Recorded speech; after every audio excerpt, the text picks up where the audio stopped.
into history and all this kind of stuff. It's very interested in the history of Western Colorado and water issues and everything else. Said he'd been reading in the Garfield County minutes back in 1910.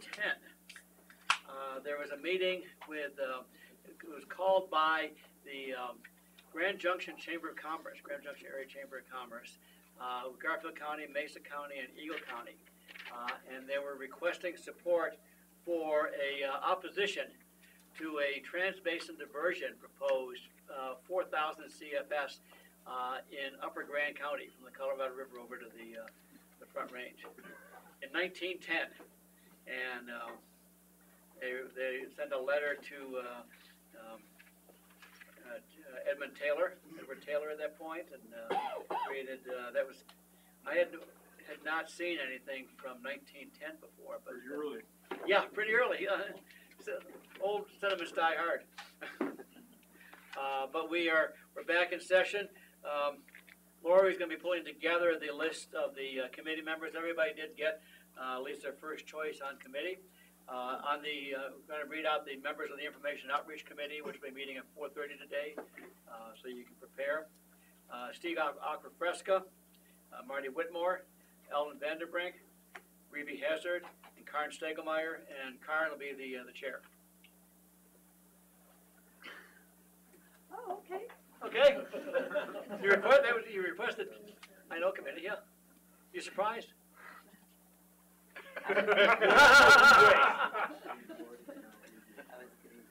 Sometimes you have to be careful what you ask for. Yeah. Okay. We are back in session, and the first item for this afternoon is a discussion with Doug Kemper, Executive Director of the Colorado Water Congress. And I was on a hiring committee for Doug, how many years ago was it? About 12 or 14? Dating both of you, right? Yeah, and Doug never forgave me for it. Good. Well, thank you, Mr. Former Colorado Water Congress President. Congratulations on your selection here as well. We have our current president, as you may know, John over here. We've got our former. So you were going out as immediate past president yes, when I came on. My first direct president was Mark Catlin.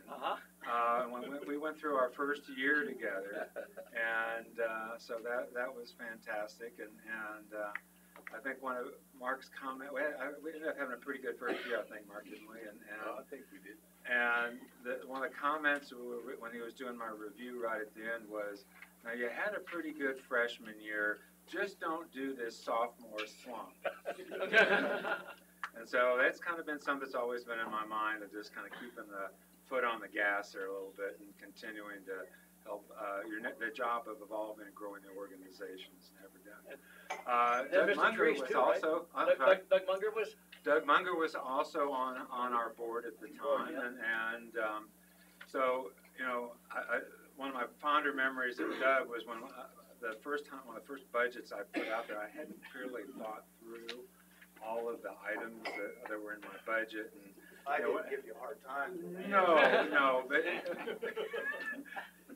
as county commissioners will, as you know, have this kind of very keen inside the ability to kind of cut to the chase on what the issues are. And ever since then, I've always had this little voice in the back of my head: "Are you sure you can justify that line item in the budget?" So that's always followed through.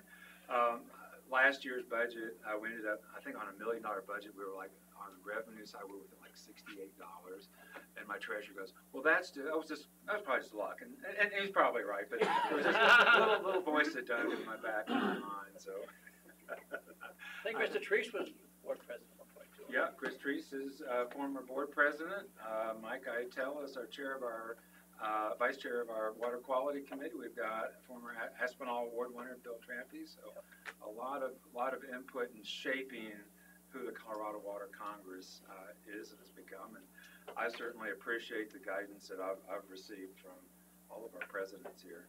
For some reason, it seems like not too long after I came on, all of these people I just called out on this left. I'm sure it was just coincidence. But I'm not sure.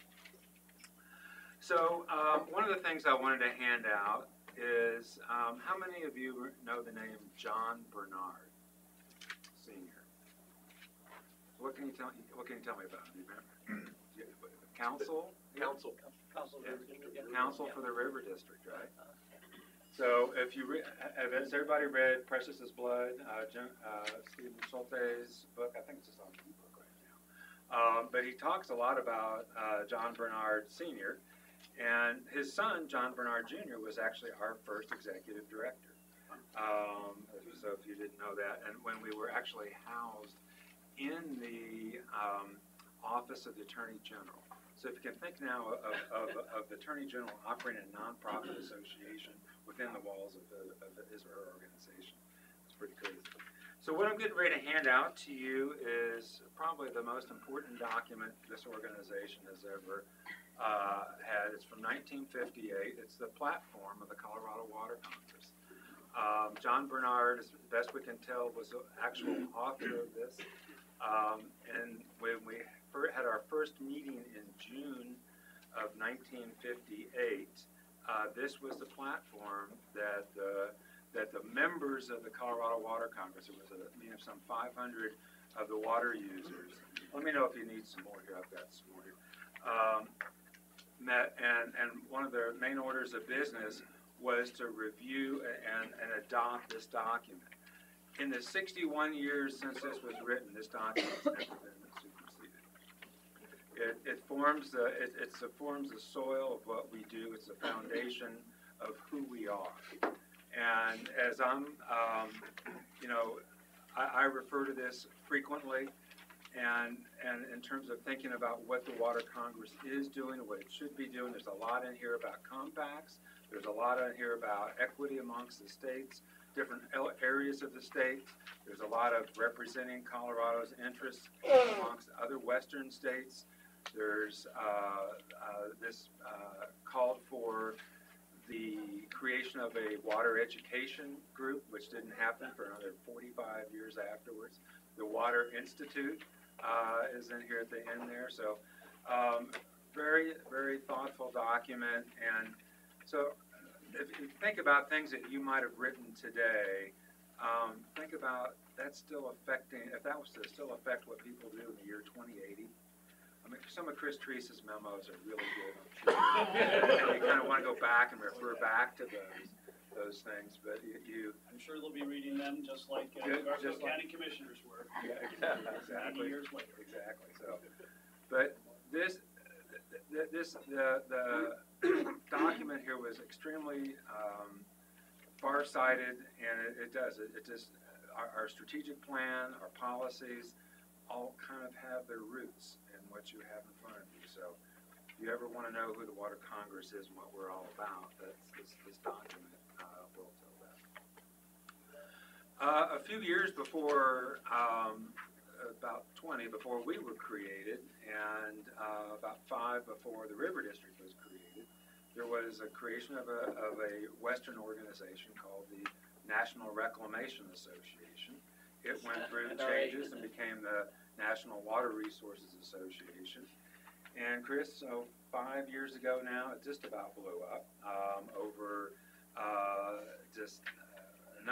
there were a number of issues. Some of it was tied to the executive director, was tied also to a lot of state-to-state things. And one of the things that was done when we pulled together the management team that's currently running NWRA was to develop a strategic plan, and Chris has been very well respected and developed that strategic plan or led the development of that strategic plan, and that's a very active document that guides what the National Water Resources Association does. I serve as the chair of the state executive, the vice chair of the state executives of that group, and we just met last week in Phoenix and started working on our priorities. The project funding was really up there at the top. Other topics of great focus will be forest fire. Almost all the western states have some interest in dealing with fire or have that at or near the very top of their list. And So it is a common issue, and not just with Colorado and California, but across the West, is the impact of fire, and we're concerned about the impact of fire on our water supplies. So the infrastructure funding was very big up there. The new Waters of the U.S. rule, when that does eventually get published, everybody had that pretty much near the top of their list. Many states had title transfer at the top of the list. Colorado not quite so high, not as big of an issue here in Colorado, but most of the other western states had title transfer bureau projects at the very top of the list. Chris, what else? Missing. Endangered species Endangered reform. species. Yeah. And then high on our list, and we were able to get it on the radar of the western states through NWRA is the recovery program, funding for both Colorado River, San Juan River, and South Platte. Yep. So, I was talking to Tom Pitts mid-December, and happened to call him on the actual anniversary date, and he said, today is my 35th anniversary of working on this project. So the Colorado Water Congress created the Endangered Species Project primarily to focus on the San Juan and the Colorado River Recovery Program, but Tom Pitts from Water Consult has been working on that for 35 years, and we're still not there. Yeah, so just absolutely incredible how long this takes to make progress on these kinds of issues. The overall funding, that it's not really the impact on the financial impact on the water users is very small, but it covers depletions for this recovery implementation program on the Colorado to San Juan. Covers depletions for 2,150 projects, and Chris, acre feet. Yep. And so, without ever a lawsuit, that is absolutely incredible. Miracle that's been going on for that long without real challenge. But it covers a lot of activities in Colorado, and we're extremely fortunate to have that program. This past year, OMB, Office of Management Budget, said, most of the activities of the recovery program have been funded by hydropower revenues. Said, no, we don't think that's the right way to do it. You need to put it into the president's budget. It needs to be covered in a different way.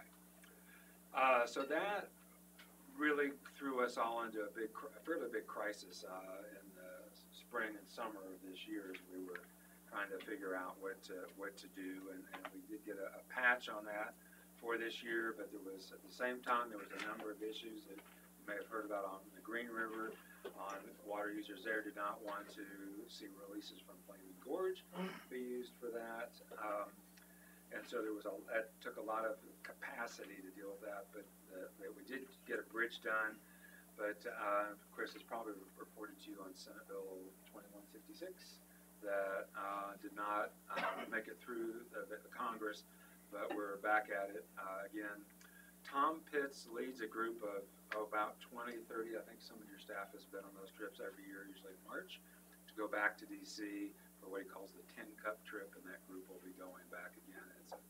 I've been on that trip with him. It's I think it's 50 different groups in like 5-6 days. It's absolutely incredible what they do. So that work and that hard work of keeping that project going is absolutely critical to the state. And we have a special project that funds Tom's involvement in that. The River District has been very active on that, so certainly appreciate that. The other special project that we've had going for since 2013 has been our Colorado Water Stewardship Project. That was initially targeted towards the initiatives related to public trust. For those, I don't know if council's been keeping up on the Hill versus Warsaw case on the Arkansas, where there was a fisherman that was walking up the Arkansas, parts of the tributary of Arkansas, and the landowner got pretty upset about it, was throwing rocks at him, and I think set fire on it. And as a warning, it was, but the idea was that the bed that they were challenging was whether or not the bed and the banks of the stream are properly developed, and you could walk wherever you wanted to. That case was just dismissed in its entirety, but it from federal district court. So that was a big win for the water community. Part of the work of the stewardship project has been active engagement in that kind of litigation, in addition to tracking all initiatives that have been introduced. So, and again, thank you to the River District for help and support of that as well.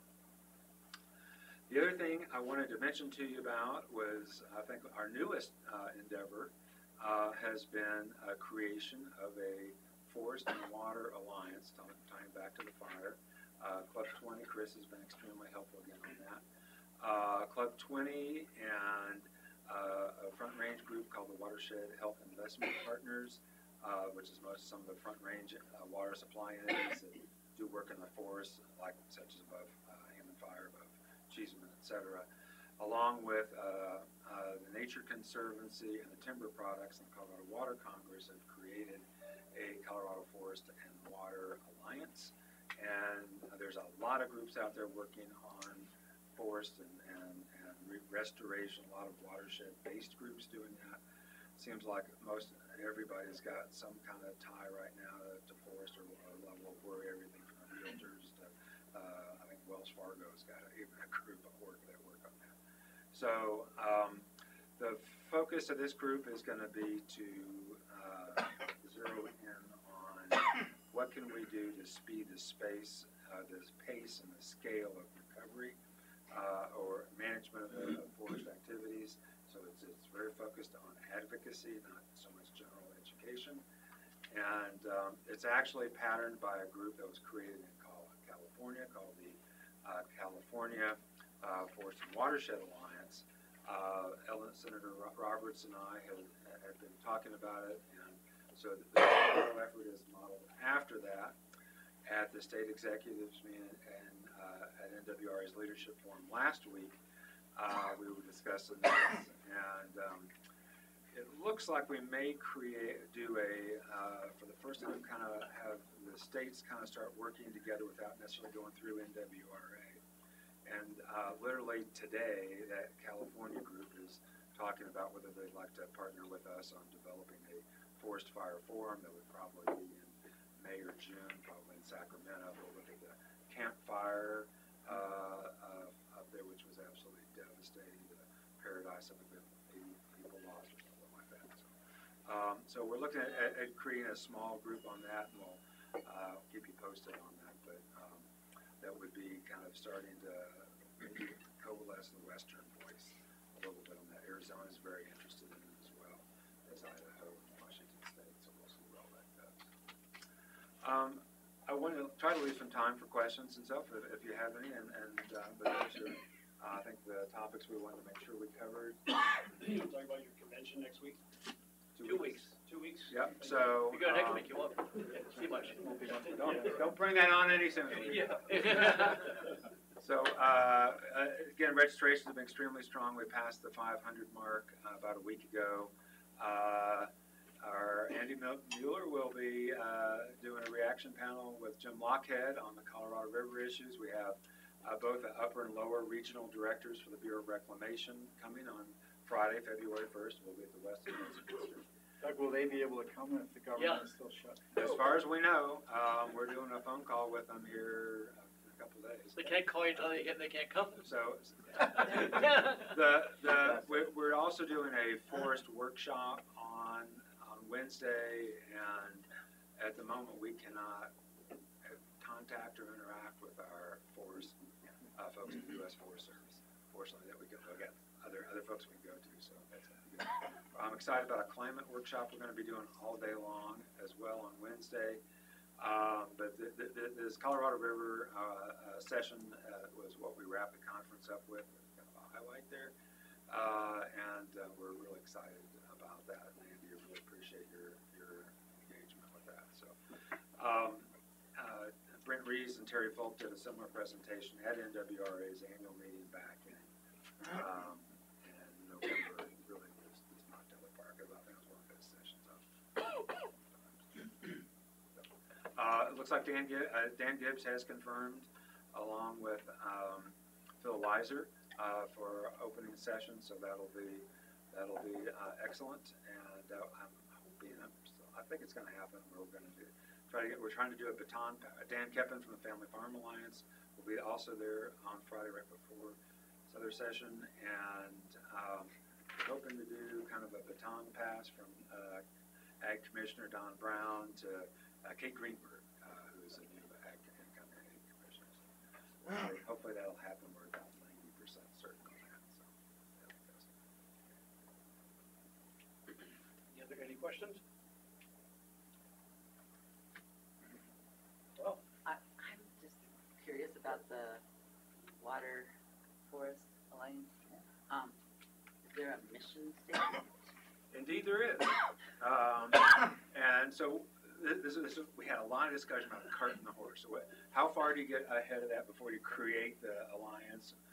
So we had kind of a sketch document. I think Chris, or Andy, we can distribute that to you. It has a mission statement, a kind of a purpose, core belief section. It's very brief. It's just one page, and then the back of it talks about. And I should have brought that. I'm glad you did that. So I'll make sure we get that to you. So they have some kind of guidance saying about how they're going to operate, basically unanimous consent, how, et cetera. And then outlines for what each of the 5 groups. The idea was to keep it small because we've got there's a thing called Coalitions Collaborative, a whole bunch of wildfire working groups, et cetera. So we wanted to keep this group very small, and so we'll make sure we get that. Great. Any other questions? Okay, well, thank you for coming, Doug. I'll see you in a couple of weeks at Water Congress. I'm looking forward to it. Thank you for the invitation to be here. And one of the things, if I could comment, we have had some staff changes. One of the things that I'm really excited about. We've got probably as much capacity now as we've ever had, more. Even our AV person's got a bachelor's degree in political science. So I just noticed that Meg is leaving. Yeah, so Meg has left, and she is now at the I keep doing this, Water Education Colorado. So she'll be their development coordinator, and excited for her for that. And it'll be a nice enhancement for water education capacity there at WECO. So that's a good move for them. So yeah, we've added a few staff people on and kind of filling that gap, but also really. We're kind of calling it CRWCD 4.0. We're kind of looking at the next phase of the Water Congress and where we're doing. So a lot of this is going to be about outreach to members and freeing up more of my time to be here. Doug, will these people likely interface as members to a convention with Anna Lee? You want to mention her? Right. So Meg was doing a lot of the event registration type things for us. So it just happened that Anna Lee Taylor, who was doing a similar thing for NWRA for about 4 years, and prior to that had a similar job at our counterpart state association in Washington, the Washington State Water Resources Association. So Anna Lee's comes to us with a lot of deep experience on things that are really, especially working with databases and so forth. So she's really, those of you who have to go through our registration process, she's retailoring that right now. And so, but we're excited to have her on. Kelly Kucheri, a lot of you have seen at our conventions, is actually also part-time working on some presentations for us. Those of you that have followed us on Twitter are getting overwhelmed right now probably with communications coming from her on that. And event planning has become a bigger and bigger deal, so we've also brought part-time consultant Devin Bender on, who's past president of Movements Industry, the International Movements Industry Council. And so, again, we're continuing to work on professionalism for our events. I'm excited about that. Well, thank you. Okay, thank you for the invitation. Okay, thank you. item of interest, my son is stationed with the Marines back in, attached to the Pentagon currently, back in DC. And talking to him this weekend, they didn't have enough people at OPM. They had a snowstorm in Washington, but apparently they didn't have enough staffing at OPM to close the offices for a snow day on Monday. No one's coming in, but didn't have enough people to close the offices. So that was of interest.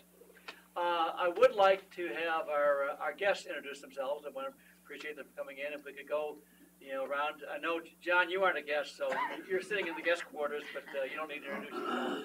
But I think it would be good just for. I don't know, I think I'm gonna have to follow up on President Mayor. Yeah. But if the rest of you could just introduce yourself.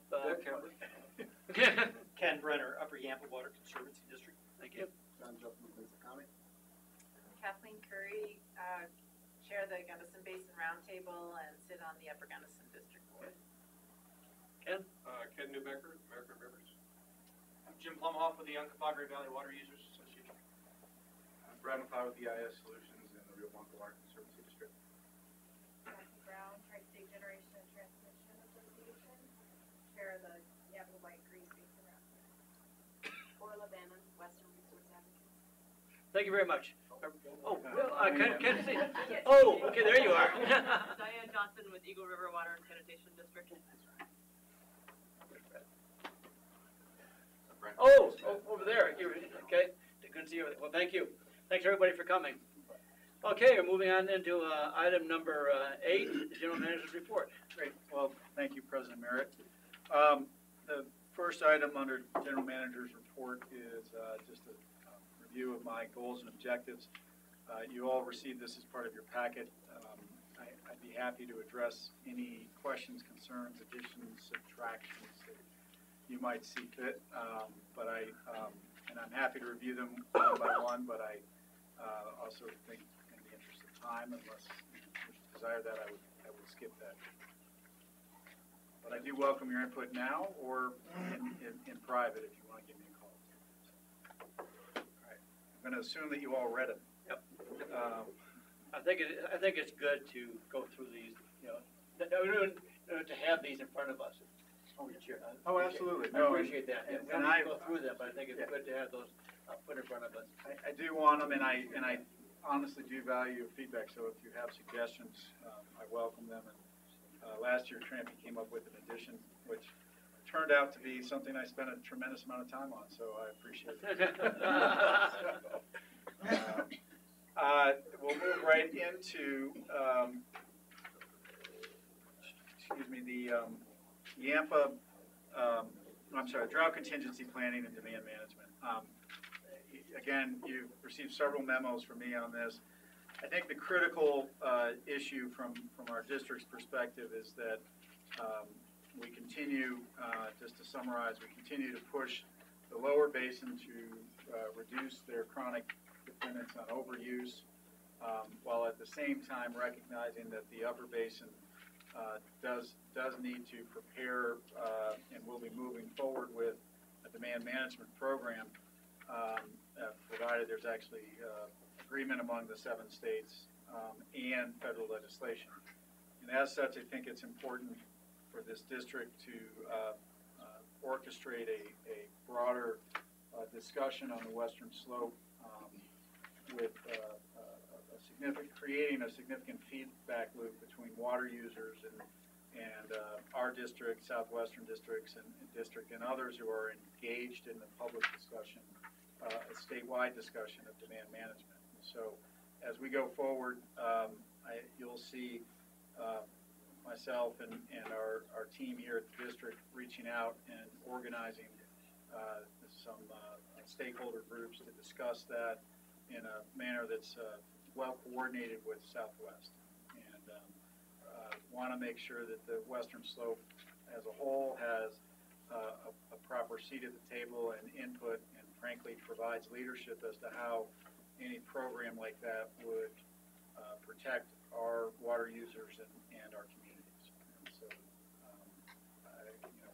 you'll see that coming here in the next quarter, and I would again encourage you to feel free to reach out to me with suggestions and important ideas. So, any questions on the demand management front at this point? Okay. Next issue, if we could maybe ask Hunter and Jackie Brown to come up and sit at the table with us. Jackie, as she indicated, is the Yampa White Green Basin Roundtable chairperson. Hunter is our representative to the Yampa White Green Roundtable. I'll just maybe hand this over to Hunter and Jackie to explain, give a little background. Thanks, Andy. I'd also note that Ken Brenner here is the Upper Yampa Water Conservancy District representative on the roundtable. So in the memo you have in front of you, it's a request that the River District act as a fiscal agent for the Yampa Integrated Water Management Plan. This is on the assumption that the CRWCD approves the grant at their meeting later this month. As a little bit of background, the River District has been acting in this role for a number of years for things including basin implementation plan, project and methods study, as well as the ag needs study and the energy needs study, and most recently for modeling for the basin implementation plan. So this is essentially a continuation in that role for the IWMP. So staff is recommending that we act in that role with two not insignificant qualifications. One is that we have a 10% administration fee that should approximately cover our staffing costs. We've gone through a process to estimate our staffing costs and base that admin fee on that estimation. And then secondly, we're recommending that we accept this role, assuming that we have continued TABOR capacity. So currently our projections are saying that we should have capacity for the next couple of years, but there's factors outside of our control that could change that. So we just want to make sure that we have that flexibility if something changes there. One other thing to note, in your packet, there's a letter from Jackie Brown requesting that we act in this role. Do you have any questions? Maybe we should give Jackie a chance. Jackie, is there anything you'd like to add? Did we leave anything out?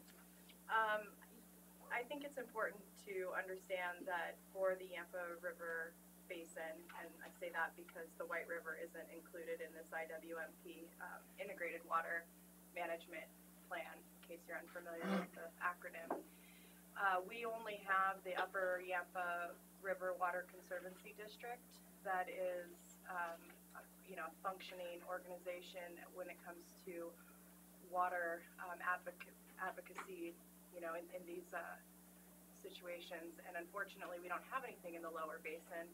So the River District really encompasses for us the full breadth of our boundary in the Yampa River, and it's the only organization that does that. And given your wonderful staff that has worked with us, as Hunter noted, in the past 14 years, this is really important to us to have that, A, the consistency, and then B, really that we can cover the entire basin under your organization. So we did have a number of conversations about who could assist us if you were unable or unwilling, and we really can't come up with anybody. So we're taking the 10%. Did we say 10%? 10%. Oh, you're 20. And I'll say that we did vote on it at our last roundtable meeting last week. And, there were some eyebrows raised at, that's a pretty high administrative fee from what we've been used to in the past. But the reporting is not insignificant, and the accounting, and it's a 3.5-year project. So we understand, and we voted unanimously to approve that if you are still willing. So I thank you for considering it. Well, thank you, Jackie. I appreciate you being here. If I can just give one more piece of information. Hunter was kind enough to run this project through our internal rubric, which you all received new project request, and his memo is the board level result of that. But it was a really informative process and John Courier, myself, and Hunter worked on it. Hunter did most of the work, but it was helpful for our management team at the district to really understand what the costs and the impacts would be on the district and really identify that to the best of our ability at this point. So it was a good process. It is part of how we arrived at the 10% fee because we recognized the actual cost that we were going to get hit with, which was the point of having this rubric. And so we'll get into in a little bit the Tabor issues, but we're confident that for at least 2 years we'll be able to absorb that, and we understand this may be a 2.5-year project, and hopefully we'll have figured out a solution to that too. So, and it's the kind of thing our district really should be involved in. Leading. Alden? I've been following this. I'm as long with Doug. I'm on the Basin Roundtable as well, but indirectly, I've just been kind of sitting on the sidelines and watching and following this while learning. Seen them struggle, but I know they've had numerous meetings and visits with some large groups, and they put an awful lot of time and effort into developing this scope of work. And it took me an awful long time just to digest the full quantity of what's involved with that scope of work. And frankly, I believe the River District should be very supportive of moving this forward and acting as a fiscal agent. Even if there's not another fiscal agent, I think the River District should be supporting the Basin Roundtable and moving this forward. Doug? So a couple of hats here. So Andy and Hunter, I really appreciate the rubric discussion. I've been championing that pretty hard, and making sure that we don't take off any more programs that cost us people and FTEs and the rest, because it's easy to hire them on. And then when the project goes away, what do we do with them? So I really appreciate that, and I really appreciate again having the fee for service. And yeah, we had a little consternation at the roundtable about the 10%. And I said, well, somebody's got to do it, and they're not going to do it for free. So we got to, it's going to be part of the program and part of the grant to step up, and the local contributions as well. So at least we're not into the 25% with CSU and the rest, because some of us have been through the CSU 25%, and I'm not really happy with that either. But I don't think, it isn't us and my River District hat on it. It's not really our intention to make money on this. We want to just make sure that it's, that it's going forward and that has the technical capabilities of the office staff and all those things to have it work. And so, putting my roundtable hat on, I think it's really good that we appreciate very much the River District stepping up to be able to do that and help us. I'll put my Upper Yampa hat on, and Ken's here as well, and we kind of said, well, you guys would be likely to do that as well. And I said, well, a couple things. Number one, we don't cover all of the Yampa River, number one, and number two, I didn't believe that we had the capabilities to take on a project like this with our small staff that we had and be able to take that on and be able to do. We couldn't ramp up to what we needed to do and then be able to ramp down as well either. So, and again, I appreciate very much the River District if we pass this. And like I said, there was some consternation about the 10%. I said, well, we're going to get it done or we're not going to get it done. And you all know that roundtables don't have an entity. There's not a real body there. So somebody's got to pick up and do this stuff. So thank in advance for the vote that you're going to give for my project. And I'm going to abstain. Huh? So could either or both of you fill in a little more detail as to what you're proposing to do with this integrated water management plan? Absolutely. Yeah, I'll take it. As noted in the letter, and I think referred to here, we have had a number of meetings. So before this process started, robustly, we interviewed 40 stakeholders. We hired a consulting firm to do that and just take the temperature of people both on the Basin Roundtable and outside the Basin Roundtable that are water users. And basically through that interview process, we determined that using the Upper Gunnison model, that a good way to go about it was to really break off segments of river, tributaries, and tributaries to the Yampa River. So we broke it out like that, and what we have prioritized are really three main types of projects, so to speak. One of those is infrastructure, and that is both ag and municipal infrastructure, repairs, anything that we can do to make those function the way that they can with the least amount of waste and trouble. And if I didn't say, ditch system and head gates as well. A second item there is to look at,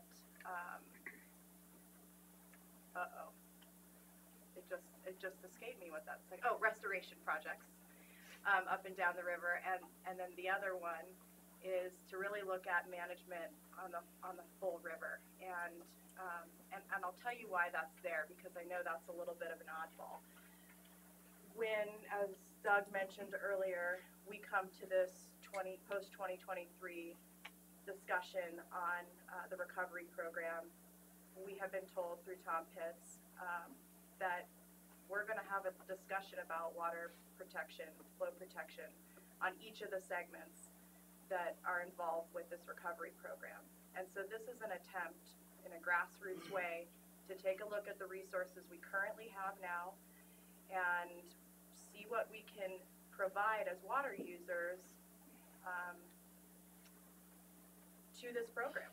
And I'm not going to say that this is prescriptive or targeted, that we're going to change the target, or we're going to say, hey, we can meet 93 CFS every year or every drought year. But it's sort of above and beyond what we've been doing in the last few decades. We think we can also pull together some money to purchase water, or we think we can do this. And we want to have that conversation in a way that's supported by all of our stakeholders, and this really seemed like the right way to begin it. And I'll qualify all of those three different project areas by saying that these are going to be up to the stakeholders on those segments of river. So if we start this project and we realize that there is some stakeholder group, let's pretend it's in South Routt County on the headwater section, that just isn't interested, then we can't go forward. This isn't going to be the roundtable telling a segment of river what they should and shouldn't do. And, you know, hopefully we'll start an RFP here in the next few weeks to months and get that out there. And as we all know, contracting with CRWCD will take a while. But we feel that's why that 10%. we feel that we have really good representation both within the roundtable on the Yampa River, and then outside we've gotten to know some additional stakeholders that seem to be really excited about this. We've had large groups come to these voluntary meetings, 50, 60 people, and my favorite activity, and I'll close with this so that you don't have to listen to me anymore, is that we did a happy face, sad face, medium face. We put the stickies on the wall. And so if you were happy, you took your little sticky and you put it on the happy face, and if you were sad, you know, you get the vibe. And they all went to the happy with a few in medium face land, which, you know, is to be expected, but no sad faces. So, you know, you get 50 people to at least just not be sad. I mean, can we all say that in this room? I don't know. No. So we felt like that was as enthusiastic of a thumbs up as we were going to get. So just one little follow-up on that. Do you anticipate hiring engineering firms to help with this, or some sort of facilitator? Great question. Yes. So we will hire an engineering firm, and we will hire a couple variations of environmental representation and ag. Our big ask, which is I think different from some of the other projects around the state, is that we really like to have a liaison between our ag community and this project, so that instead of asking our ag people to come to these meetings at 7 o'clock at night or during the middle of their day, they can hire someone from within their region, their section of river, and we'll give them a stipend to do that can represent them. And we hope that that is a workable idea, but, you know, we'll just have to see how it works out. Thanks. You're welcome. Thank you. No, sorry. I was getting ready. I would just ask if anybody's inclined to move the staff recommendation, I would just add to that staff recommendation that for purposes of record keeping, we specifically include in there the approval of the 10% management fee.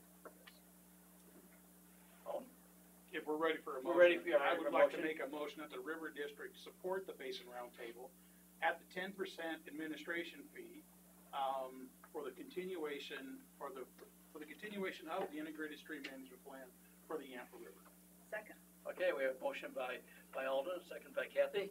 Do we have any further So I comments? just Yes, sir. wanna, and again, the whole thing's contingent upon us getting a grant Yes. from CWCB on the whole project. If we don't get the grant, it vanishes and goes away. We I don't get the understand, so. 10% anyway? Yeah, we Plan did. B. We Plan did. B. 10%. Yeah. 10%. Plan B. The tiers, the hours involved, is pretty massive.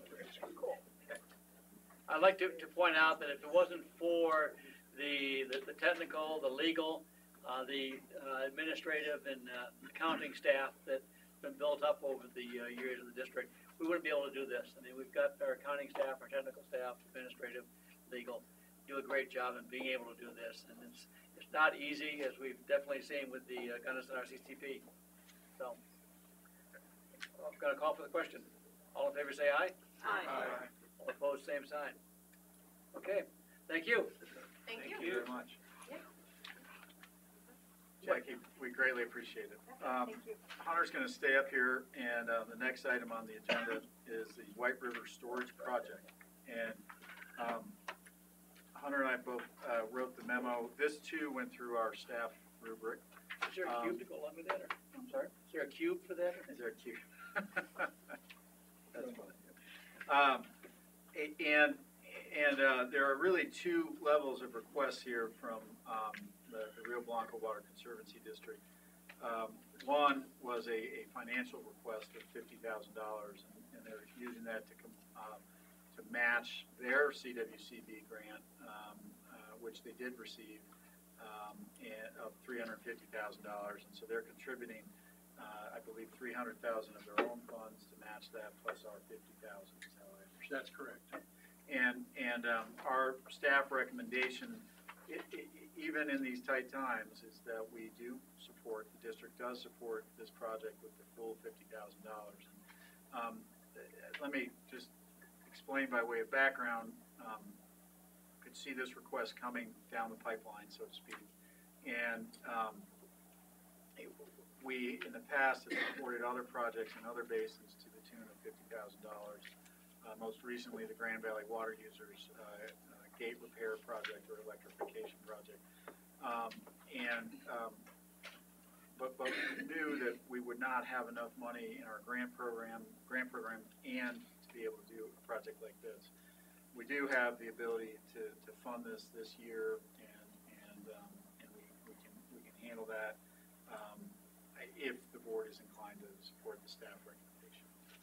So that's the first one, and second was a request of staff time, and it really is primarily technical and legal staff, but it also involved a request related to public relations. And I think it is wholly appropriate and consistent with the mission that we play a role in this project in terms of providing technical, legal advice and consultation, and public relations expertise.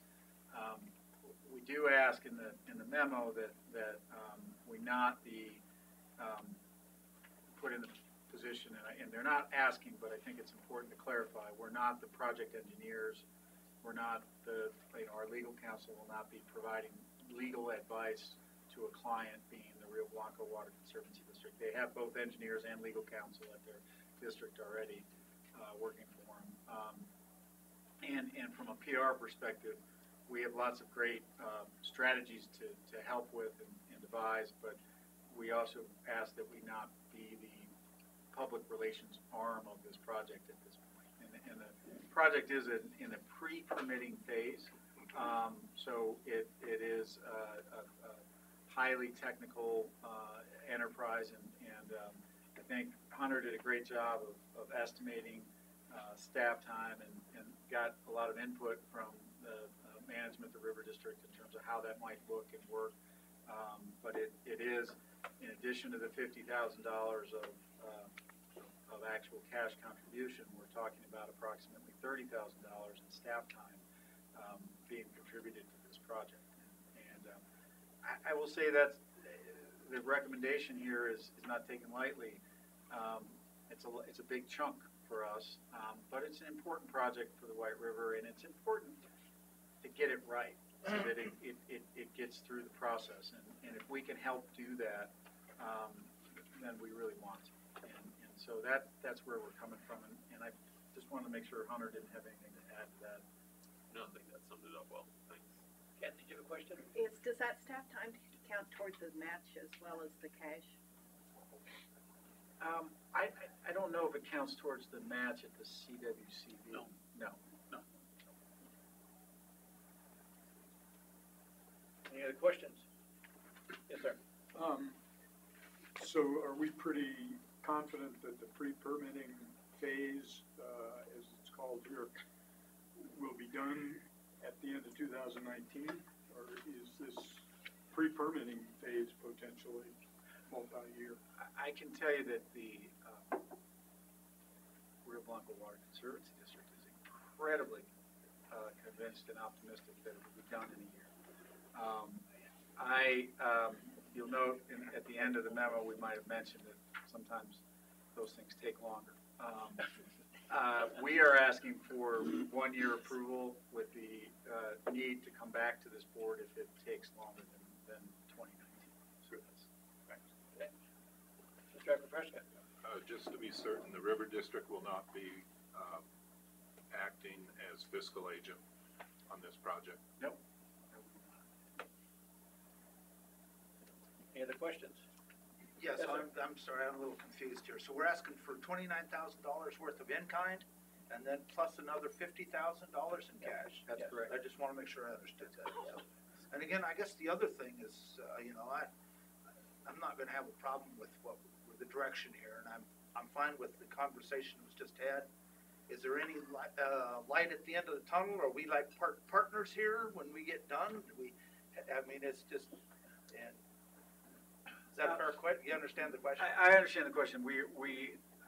I don't believe we are partners. We're really just contributors. And I think the key is, if you look back at our history with these conservancy districts, our efforts has always been to nurture them, help them along, and let them fly on their own. We want to really stick with that. And this is a time where they've got a major project potentially on the books, and it's appropriate for us to lend that support in technical and legal and PR work, admin. It will involve that as well. So, it is a way to help, but not take it over and not end up being a full partner in the operations. And again, I'm fine with all of that too. Just want to make sure we ask that, because with that also comes some liability or expectations from the future as well. Yeah, and tomorrow we'll get into the cost of running a reservoir when we get to all the contracts on Wolford. I know pretty well how that is so too. we're really sensitive to that. Sure, Alderman, we're welcome to an equity partner. Absolutely. So, yes, sir, Mr. Prescott. Is there a time certain to our contribution? It's within this year, and it's they would submit requests for draws essentially from us. So the River District's commitment is through 2019? That's correct. And our plan is to come back to the board at the first quarterly meeting of 2020. If you need it. Yeah. So will this require a supplemental budget, I assume, too? Yeah, it'll end up numbers being guy here asking that, at revised budget when we approve it. I can tell you, just if it helps, Doug, picture that our reserves that we had historically ended with, they're intentionally just a little bit higher than they were last year. We'll be able to pull those down without violating our policy of having a 3-month running balance in those. And use that without impacting the bottom line. We just won't do the transfer to the capital fund and then expend it out of the capital fund. There's no reason to do that in this instance. Any other questions? You ready for a motion? Ready for a motion, yes. Mr. Chair, I move that we approve the staff recommendation and approve the $50,000 cash contribution as well as the projected $30,000 in-kind contribution for the reservoir project, the Wolf Creek White River Storage Project. Yeah, And noting that it will at a later time require a supplemental budget. Motion by Mr. Munger, Second. second by Mr. Trampy. Any further discussion? All in favor say aye. Aye. All opposed, same sign. Abstain. Abstain, I guess. Okay, thank you. Let the record note that Mr. Vandenbrink abstained. Great. Thank you. Thank you. Thank you. If we can move right on to the Colorado River Basin hydrology short-term forecast for 2019. Yeah, I'd just like to turn that over to Dave Ganser, for the most part, from Don Meyer, to update the board. Gentlemen, you want to come up and sit so the board can hear you and you can get recorded? Good afternoon.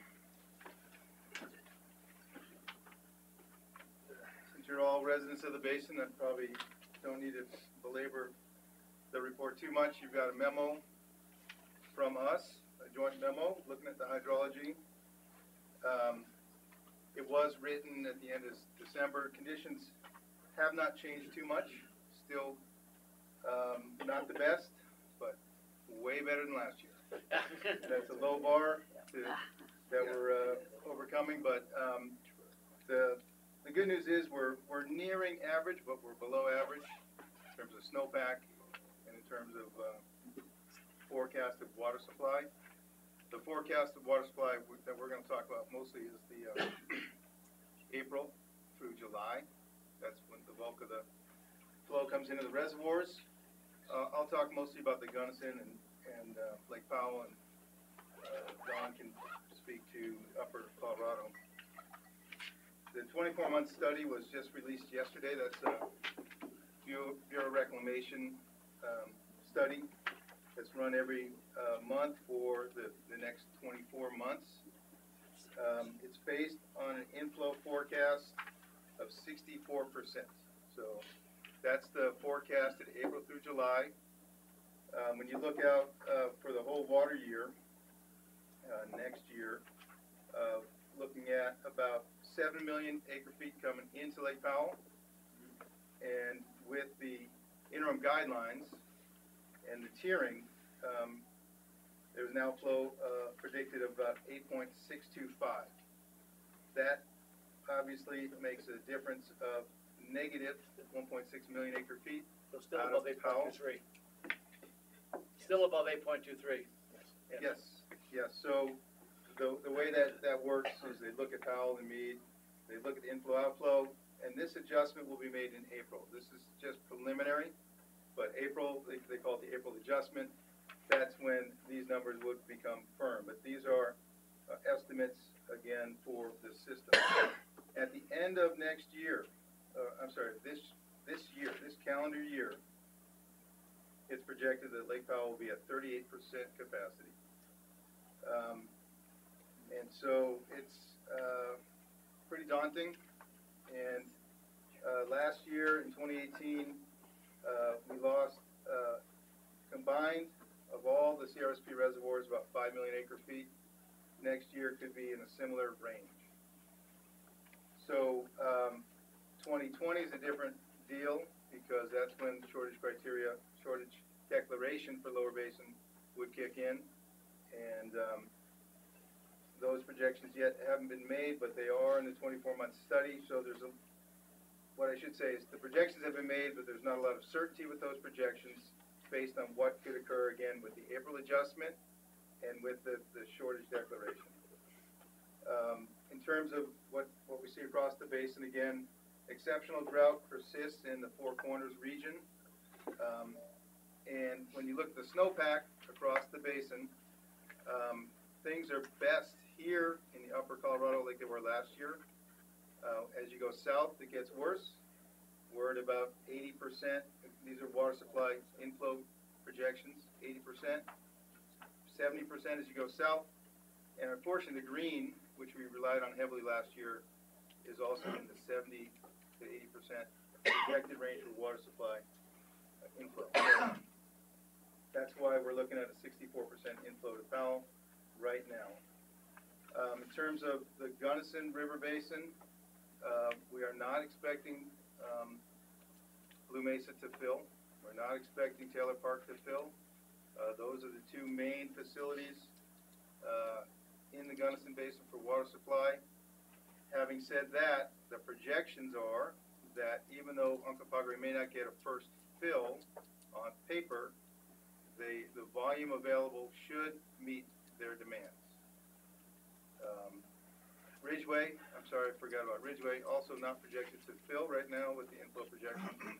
So it's going to be a tough year, and there is a deficit that has accumulated in Taylor Park that is owed back to the United States. It's a complicated exchange that has occurred, but essentially, until that debt is paid back to the United States, Blue Mesa Water in Taylor Park, that has to be paid back before first fill can accumulate, and it's not projected to occur until the spring. So there's a lot of hand-wringing and concern in that basin, and so I just wanted to kind of draw your attention to that issue. And with that, I'll pass it over to Don for some comment. Sure. You know, and I just wanted to add maybe a couple of statistics that Chris had me look up at. Powell lost 36 feet last year in elevation, and also that both Powell and Meade are right at 41.5% of full capacity. So talk about equalization, that's where we are. With respect to the Upper Colorado River, I think, as DK indicated, it's like last year that, you know, the sweet spot again is up actually in, you know, Lake Granby has an inflow forecast near average. The snowpack is slightly above average. At Wolford, we have very average snowpack, but due to the perceived, the modeled soil moisture content, the inflow forecast is for 85% there. And so we're anticipating a less than average inflow, again, based on January 1 Colorado Basin River forecast data. At Elkhead, it's a very similar situation. We have, just as a side up there, similar average snowpack conditions and below average inflow forecast. John, on both of those, though, we still expect to fill and spill. Is that correct or not? Given normal operations, yes. We have some operations, potentially maintenance-related operations that could get in the way. We'll just leave it at that. Elkhead for sure. Elkhead is a slam dunk fill every year, barring something less than a 2002. So probably enough. Yeah, I would just add one other thing. At the end of the memo, they talk about ENSO, El Nino, Southern Oscillation. That we're kind of hoping that would strengthen, and that would typically mean a wet spring.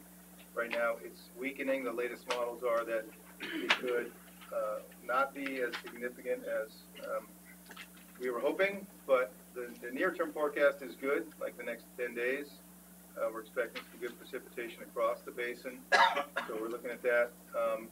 And really, the 3-month projection still has that ENSO signal in it and looks favorable, but not much to hang the hat on. So stay tuned, and we're going to keep monitoring these and hopefully make the snow gods happy somehow. I guess I could add, the forecast, again, January 1, very early, but the forecast at Kremling, above Kremling, is 88% of average runoff volume. And that, you know, that number sometimes plays into the Shoshone call reduction decision. The ability to reduce the call at Shoshone is dependent on both Denver system-wide storage and the Kremling forecast. Kremling forecast threshold is 85% of average, so below 85% of average at Kremling on April 1st, that kicks in the potential for call reduction. So right now we're above that currently at Kremling. Yes, I had a question. Did you say how big the shortage was in Taylor Park? Physical shortage How many acres? projected, I could look that up for you, so what we're talking about is the projected July maximum content. No, I'm talking about water that has to be paid back. About 25,000 acre feet in that range. And every day that number goes down. As inflow comes in, that gets reduced. And again, the projections based on Division of Water Resources, Division 4, that would take basically until runoff begins to pay that back.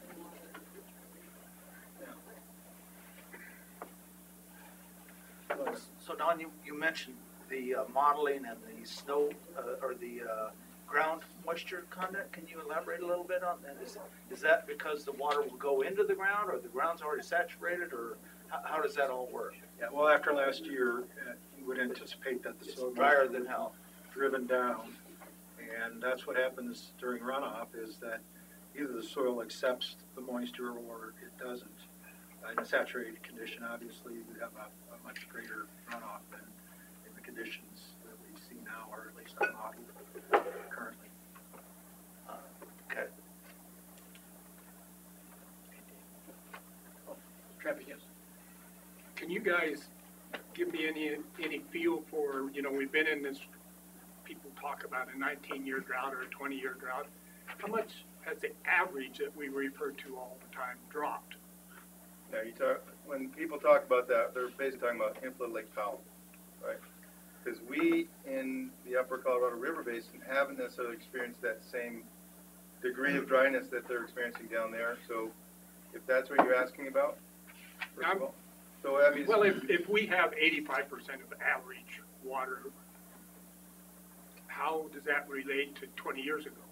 but again, which point are you referring to? Because Any point, when you talk about 85, or 10% or 50% of average, is that average of 100 years or is that average of the past 30 years? Center uses 30 years. 30 running years. 30 years. So the last. So the average hasn't changed.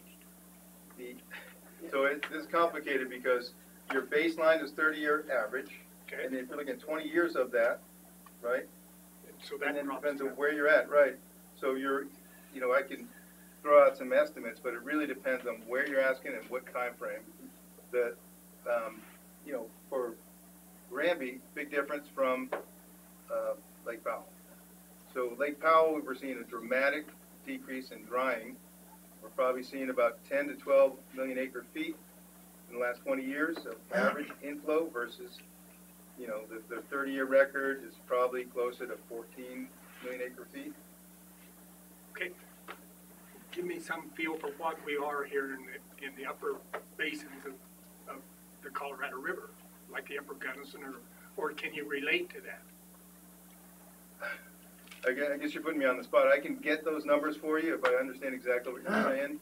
I can look at, and we can run the stats for inflow to Taylor Park and compare that for the long-term average, and we can dissect what you're saying. I probably can't give you. You don't have any gut feel for it now. I've got a gut feel, but it's probably off.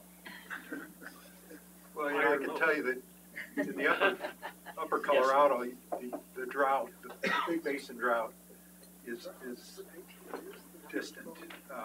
We've had good snowpack conditions, as you know, last year and developing this year, and to a large extent, we haven't had draws on our reservoirs. 2012 is a different story. 02 and 04, obviously, those are the benchmarks for draw on reservoirs. This last year was very dry, certainly wet in terms of snowpack, but then dry, hot and dry during the spring, summer, and fall. And so, I think we don't folks locally don't realize the extent of the big basin drought up valley. And so that's just an anecdotal in terms of perception of a drought condition locally above us here versus the big basin. Yeah, and so that geographic disparity is a big part of it. I mean, Blue Mesa, record low, based on that draw. You don't see that in Granby. I mean, we saw a draw, but, you know, some of those fields are gonna fill, you know, and we're not gonna fill Blue Mesa. And you're only talking about, what, 70, 80 miles by air? So, I mean, it's dramatic, and how your perspective is driven by your temporal frame of reference and your geographic frame of reference. But I think what you're getting at also is at a vertical, your elevation. We're seeing snow conditions above 9,000 feet, not that different year to year. You fall below that, and that's really what sort of the tipping point has been. The low snow's not there, except in the upper Colorado River Basin, where low snow is reasonable, but that basin, the base elevation's higher. And so you can slice and dice a lot of different ways, but the bottom line is it's drying to the south.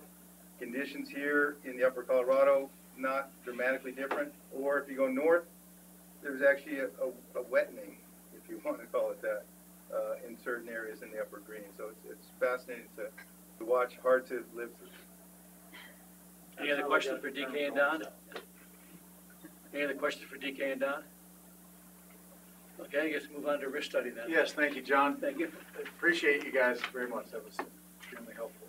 John, you want to come up and talk about phase 3 of the risk study? Well, this report, update on the risk study is going to be pretty short and sweet, because as I said in my memo, we're really just getting the risk study rolling up to speed right now. And so we really you anticipate starting to have the answers that we're looking for here in the next 6 weeks, definitely in the first quarter. So I'm envisioning that we're going to have some updates probably at our biweekly legislative board calls, and certainly at the April meeting. And the same holds true for the basin roundtables. You know, certainly we want to have some robust discussion at the basin roundtables between now and April, and definitely between now and May, when Jim Pokrant's orchestrating the collective 4 basin roundtable meeting in Grand Junction. You know, that said, we've really started burrowing into the state's linked state model to kind of suss out the issues that you would have with the model, you know, before you even get to the issues that you would have with administration. And so a lot of the work that John Caron and his staff have done is really starting to fiddle with the issues in state law. And I identified one of them in my memo, and that's what John Caron coined these straddle rights that have appropriation dates that are pre-compact but have administration dates by virtue of when they were adjudicated that are post-compact. And you see that on the West Slope we came up with roughly 1,000 water rights that are in that category, and he said, well, it's probably, you know, possibly 119,000 acre-feet of consumptive use under those rights. Now, you know, one of the questions that we'll have to answer is that when you get to an administrative kind of scenario, does that even matter? Is that kind of decimal dust on the in the analyses? But it's just one example of the kind of issues that we're identifying, and we want our broader constituency to really understand, you know, what the issues are and what the ramifications of those issues really are. So, again, I think in a nutshell, we're just hitting the ground running and intend to be back in front of you guys frequently with, results, thoughts, get your feedback. Any questions? Director Alvey. John, so my only concern is that I don't think our bi-weekly telephone conversations are gonna be a good resource for discussing this. The risk study is gonna be complicated. We'd like to see some of the results, and trying to discuss that in the bi-weekly telephone conferences, I just don't think. And I would agree with you. What we'll shoot for, John may kick me under the table if he could reach me. We're about to get into a discussion where, for those of you who read my memo, I'm actually asking for a meeting of this board, a workshop in February to discuss some of our long-term budget planning, and I'd love to be able to give you, we'll plan on giving you an update. We'll see how thorough it is, but we'll plan on doing that at that budget workshop, if you so. I think that's a good idea, and Director Alvey, your point is actually very good. It's very difficult to grasp this kind of stuff on the phone. Yeah, we have to have a webinar as a minimum. Yes. Better be, yeah. Alden? At the last West Slope Bates Roundtable meeting they had last year, I had asked about, at one point, are we gonna take a look at the economic impact this will have? Is there anything like that coming up on the horizon where we're gonna be looking at that? Cause that's a pretty big component of this whole thing as well. Yeah, the water bank work group is issuing, in the process, it has issued just late yesterday, I believe, received a response to a request for proposals. We received several responses. Knowing Sonia, she's probably read them all. Knowing myself and Chris, we probably haven't, so. But it's falling underneath a different portion than what John's working on with the risk assessment. Yeah, this really is a hydrologic analysis, not the economic analysis. I understand. Thank you. I'm very pleased to learn that that's taking place. So they're definitely very parallel and interconnected processes, but definitely under the water bank. Okay. And I suspect we're gonna, the nature of things, want more economic analysis, more fine-tuned hydrologic analysis. But it's just, it's really important information for policy-level decisions by boards like this to have that data. And we recognize that, and we're trying to get it, so develop it. And I'm just presuming the River District is in a leadership or in a spearhead role for that? Yes. Okay. Any other questions? Next item? Next item. Yeah, oddly, well, we're gonna ask DK to come on back up. We're gonna discuss the request for approval of a joint funding agreement regarding the USGS gauging program. Dave has been doing this for a long time for our district and has really achieved some tremendous results, and let Dave fill you in on that right now. Sure, and this is an annual request that you have in front of you under item 8G.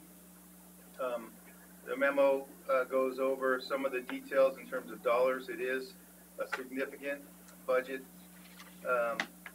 item, probably the largest budget item we have.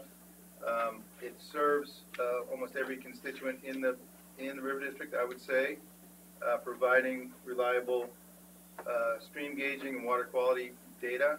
That's all publicly available, as you probably well know. Our USGS partners are key to this, and we work closely with them, looking at the program year to year on what data is being collected.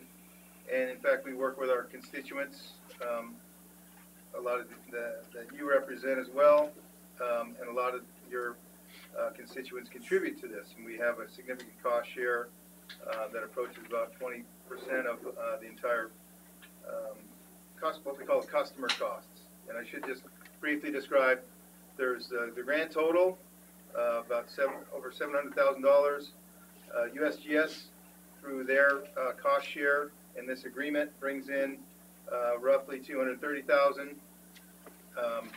And then the customer costs are what we cover, and that's what is covered in this joint funding agreement. It's a contract that we have with the federal government, and then we offset those expenses with about $100,000 of cash that comes in from folks like Eagle County Environmental Health, and a host of others, Pitkin County, Basalt, Roaring Fork Conservancy locally, and others. In addition to those, we also reach out and work with other constituents, whether they're in the white, and those folks can offset some of the costs by paying directly to the USGS, as an example. So we don't handle all the money for every bit of monitoring that goes on, but we do have our, I'd say, fingers in the pie, or trying to influence the process on how to be efficient and reduce redundancy. Likewise, in the Upper Gunnison, a very big, successful partnership up there, and a diverse partnership. And that program in particular, actually both programs I just mentioned include BLM as an example, as a partner. So we're dealing with a lot of folks and a lot of interests, and rather than go on too deep in this, it's all in here, and I would just ask the request, the staff recommendation is to delegate authority to the general manager and general counsel to enter into another annual joint funding agreement. And one other point I'd make, in light of the government shutdown, I've reached out to some of the senior staff at USGS. Suffice to say, they're still active. They're monitoring the gauges and the data collection, and assured me that if there is any issues, that they can respond to those. So they are one of the agencies that is mostly shut down, except for their senior staff members that, again, I'm in touch with. Questions? Yes. Is DKS's amount similar from year to year? Yes. This, I think, represents about a 2.3% increase, somewhere in that range. Real customer costs or program costs. Yes, Alden?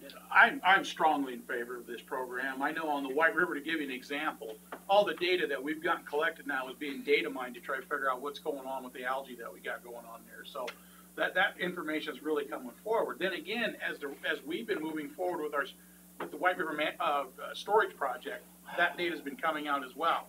However, I do believe within there is an opportunity that warrants some adjustments to it. I don't propose that with this one here today, but I think we need to start moving forward, because when I look at it, we're funding stream gauges, and I think there's some people missing from that list that frankly should be part of this list, that they do use this data against you, and as part of their daily task. And that's for stream gauges that they use. Water quality, but yet you don't see any of their names on the list as a contributor. You see all the local entities from local government, industry, local county commissioners. You see the River District. However, there's a few and the feds are on the list, but the state is very missing from that critical list of participants. Yeah, and I'd respond just that last piece. The Division of Water Resources, they operate their own gauge network, mostly for administrative purposes. Okay. Yeah. And we've tried, and to some limited success, worked with them to eliminate some redundancy. But again, the purposes, the goals and objectives that they have, those are mostly seasonal gauges for administrative purposes. They're cropping up more and more to support in-stream flow rights. But we are working with them. They've gone through some changes, but we're in touch with our hydrographers, and that's why you don't see Department of Natural Resources / DWR contributing to our program, except where our gauges directly coincide with their needs, and they're very few. Their administrative needs are much different than our scientific needs. But suffice to say that the conversations continue. Because I don't know what gauges they have on the White River then. Oh, yeah, you go to their website and you can see all the gauges they have. Yeah. Yeah. And they probably have less in the white, I would say. There's less administration. There's less administration. Yeah, I understand but that is something coming, and their division engineer and their hydrographers should be brought into the conversation. I think your point's a good one, and we'll continue those conversations. Thank you for educating me. And I would just thank Dave particularly for broadening our contributions from our partners on this. It's, it feels like I'm sure I sound like a broken record with Dave about trying to help make sure that we're not the only ones with the pocketbook paying for this stuff. I do appreciate Dave's efforts. Thanks, and it's a tough row to hoe. A lot of folks have been getting this data, and they're not inclined to reach into their pocket except for when it hits them in the bottom line. The Uncompahgre Water Users Association has contributed to a limited extent, but not many water users groups in particular.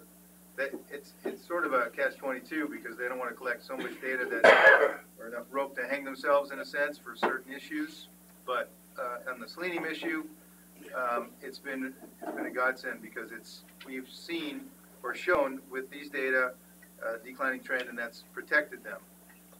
In other areas where the algae is increasing and all of a sudden, well, we have an E. coli or a nutrient issue that we didn't know about, that's the opposite. So there's a lot of reluctance because of issues like that.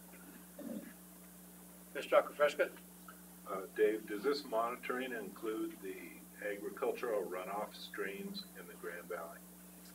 Well, some of them. Now, agricultural runoff streams, we don't monitor ag fields, but if there's a tributary that has been identified for a purpose, whether it's salt or selenium loading, we have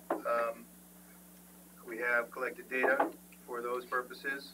But maybe your question, as you look to the north side of the Grand Valley, there's not enough monitoring, and we're trying to address that, but we're really, I think, hesitant to go too deep without some partners there for new gauges.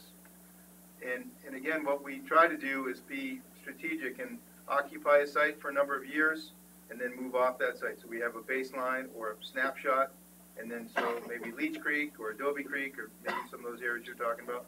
We have some salt wash. Yep, we have some data.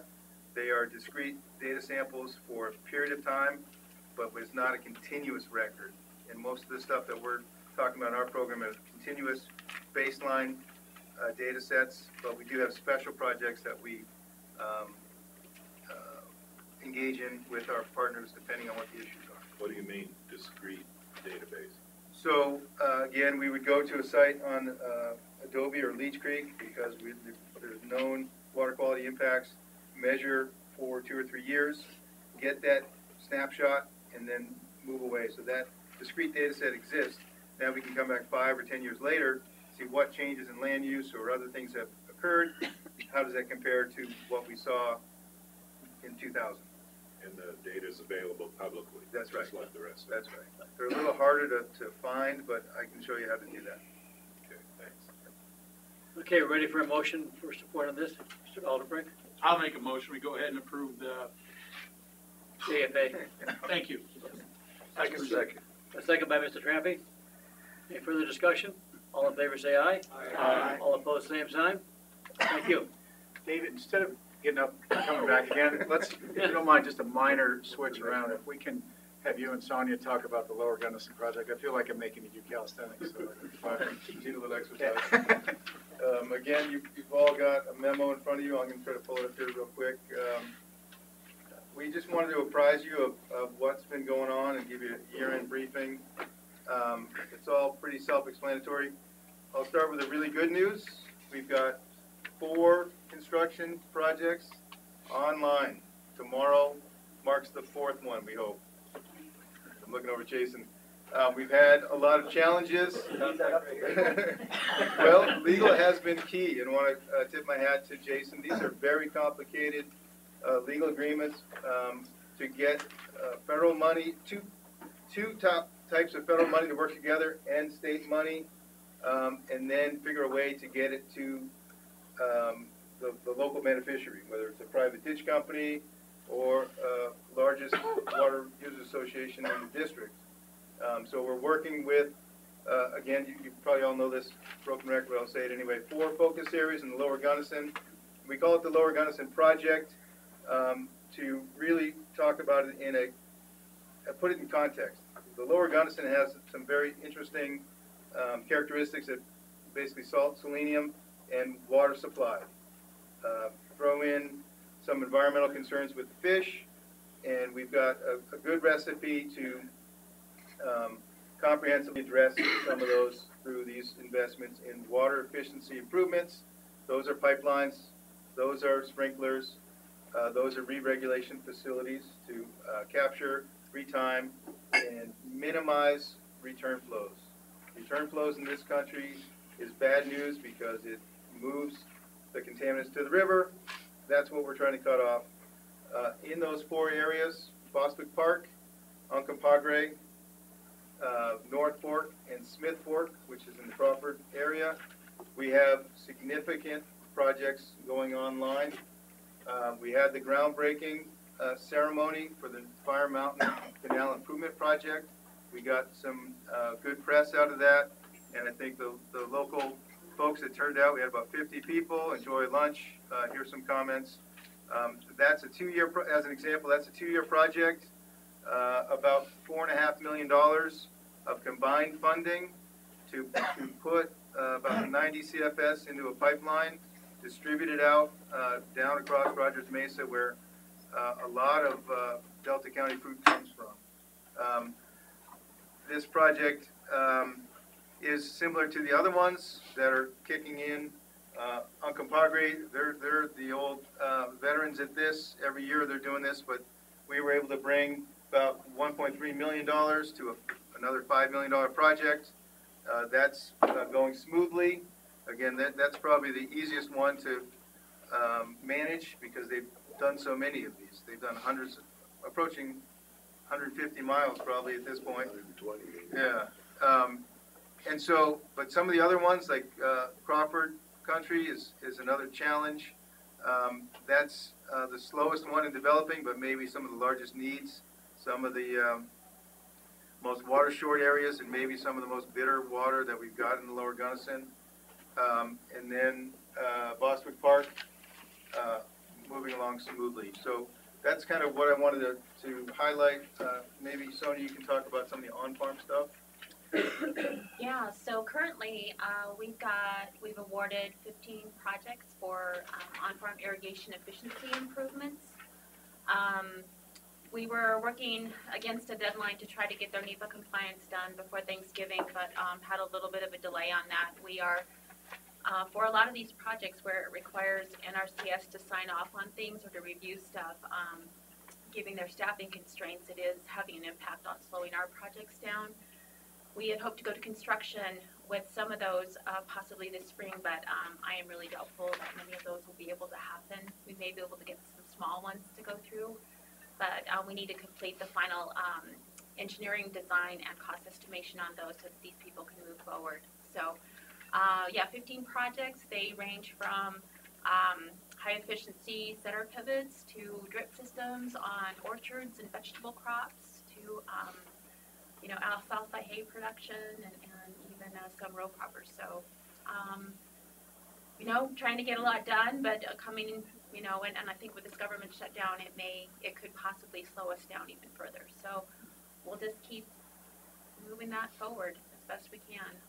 And then, so to just hit that dead horse a little harder, the idea of the Lower Gunnison project is to integrate the off-farm pipelines with the on-farm. That's another challenge.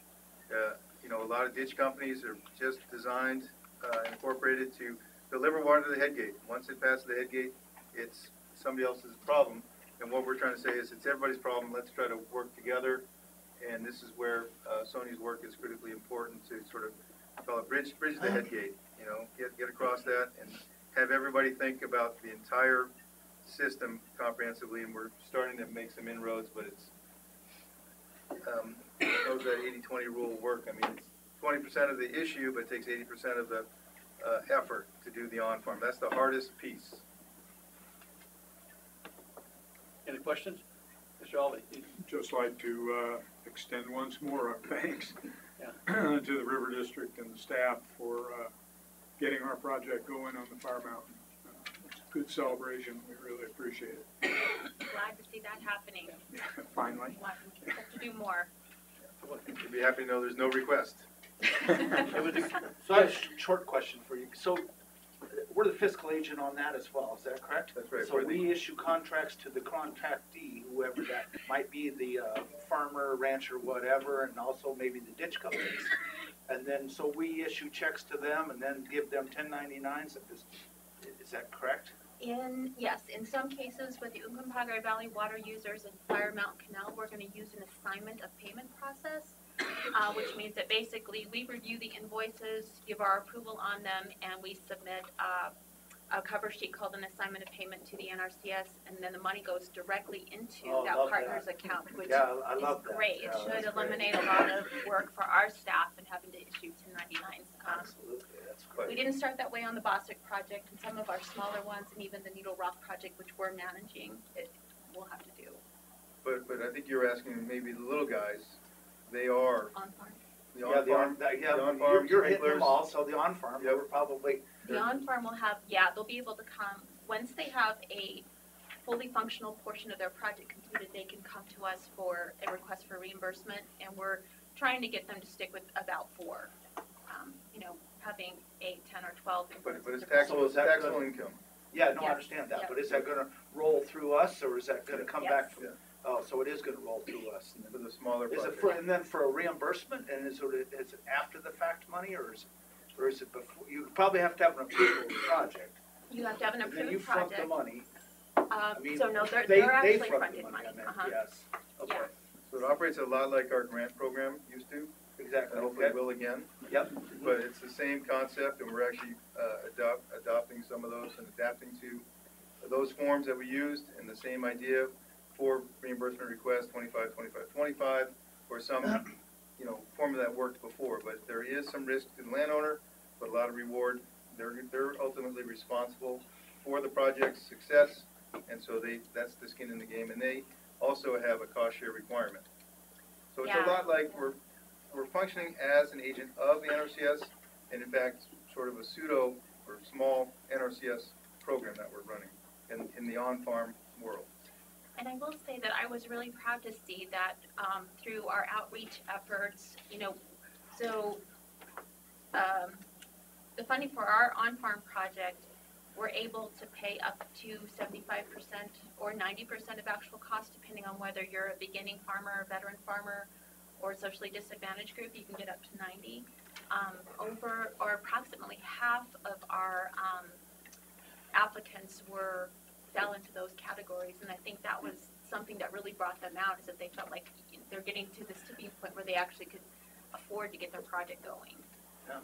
So that was a really good thing to report. And, does the River District's 10% rule apply to all those projects? No, but we are working as a team to try to figure out better ways to recover costs. If you remember when the RCPP project was presented, we had the perspective that we would be able to get quite a bit more cost recovery from the federal government. The federal government has a different perspective on that. So we are working closely with them to get that defined in a more favorable way, and as we move forward with these types of projects, get better recovery for our staff time being spent. Because it's an incredibly useful service we're providing to our constituents, and it's really, in many ways, as we look at all the gloom and doom in the water forecasting world, and the big river picture, these efficiency projects, these conservation projects are really going to be essential to being able to sustain ag. And so we've got to be able to find ways to leverage these and continue to attract the money and get it into, onto these projects. And so in that process, though, we also need to make sure that we're being fiscally responsible, which we are working on. So, and just to add, we did have $100,000 set aside within the grant that we can expend to help with our GIS tech support, Dave's engineering support, contract development for specific projects. So we are expending that as we speak, but in the future, as Andy says, we want to even be able to recover more of that if we choose to go forward with another project like this. Well, you might recall my comments during our executive session on this very topic. I'm really supportive of the River District providing this type of management. where does the $100,000 come from? It's technical assistance funding under the Off-Farm or Watershed Authority Act funds. So you can't recover those costs under the EQIP program, but you can under the Watershed Authority Off-Farm project. Yep. We're trying to get We're getting our savvy. legal, we're trying to get our legal team defined as technical assistance. Well, the way we, yeah, so, yeah, I think it's terminology, right, but, yeah. But I should just point out maybe the obvious. We did pledge a significant amount of in-kind as a way to leverage these funding, and that was one of the reasons that I think we were awarded this, because we committed a significant portion of non-reimbursable time to do this, and that was seen as a positive, of course. And then in addition, there's a small a pot of money that we can bill back for these services that Sonia talked about. And we do that with our CRWCD grants. They call it Colorado Water Conservation Board RCPP Technical Assistance Fund, so it's specifically for helping implement RCPP. We're able to collect that 3% on that funding that we're also bringing in and writing grants for, so we're trying to leverage as much as we can. Okay. Mr. Catlin? Thank you, Mr. Chair. With the new farm bill, you see opportunities in the new farm bill to continue these kind of things? Yep. Are they a little more streamlined? That's the theory. Well, never mind that. Yeah. I'm fully aware that's not streamlined. Yeah. That certainly was the goal. These folks here, I want you to know, this is, I don't know, I guess I would liken it, and I don't have any experience, to giving birth to something, because these guys have been through hell, honestly, they have. And their tenacity, they're keeping their attitudes. You know, I probably would have thrown my hands up and said, go to hell, and walked off. But, you know, I have that ability, so you guys can't. I never do that. I really do want you to know that it's well appreciated. The work that's been done has been incredibly professional. This is a program that we learned an awful lot about because we thought it was going to be much simpler. But the River District stayed with it, the staff members have stayed with it, and it's going to turn out to be a positive thing for all of us on the Western Slope.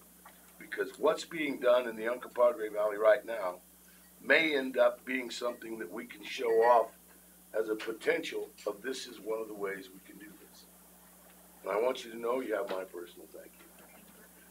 And I want to say, I mean, clearly these two are the on the ground, you know, face of the project and really the lion's share of it. They have support from our accounting, from Ian and Lucy and from That's Lisa. where all the work got done in order for these to go out and be the face. Yeah. Ian's going to So start I having a lot don't more want to gray short hair. any of them. It's, you know, thank you to all of you, but these are the people that are out there seeing the people. And boy, I'm sure there's been some rough days. But anyway, I want to thank everybody in the Colorado River District. They've done a tremendous job. And from a guy from the Uncompahgre Valley, thank you, all of you. Appreciate it. Thank you, DK and Sonia. Thanks.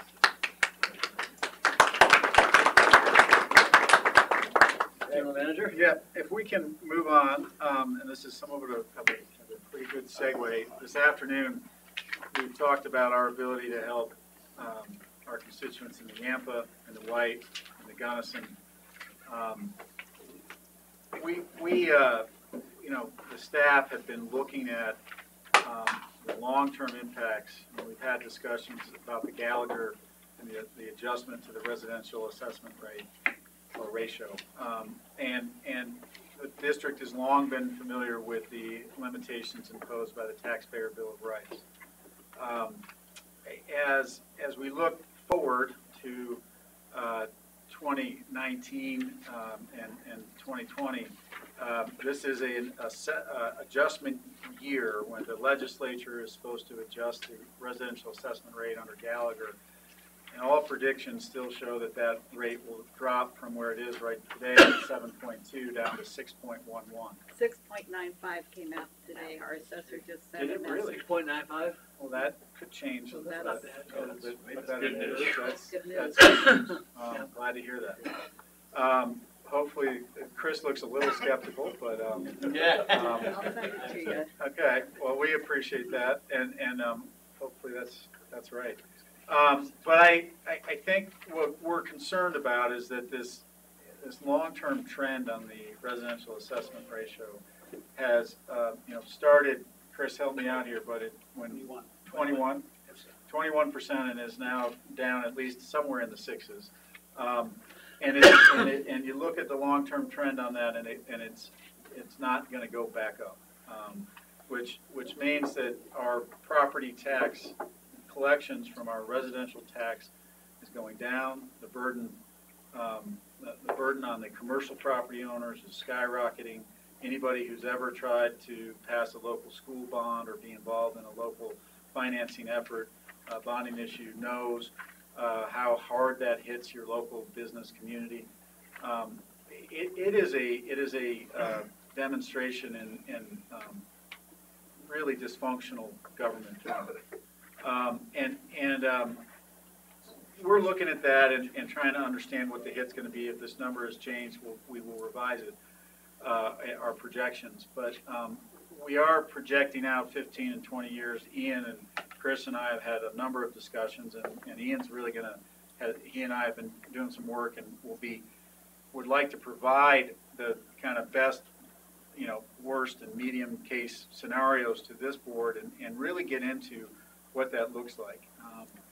I want to also mention that, we have 97% of our revenue coming from property tax.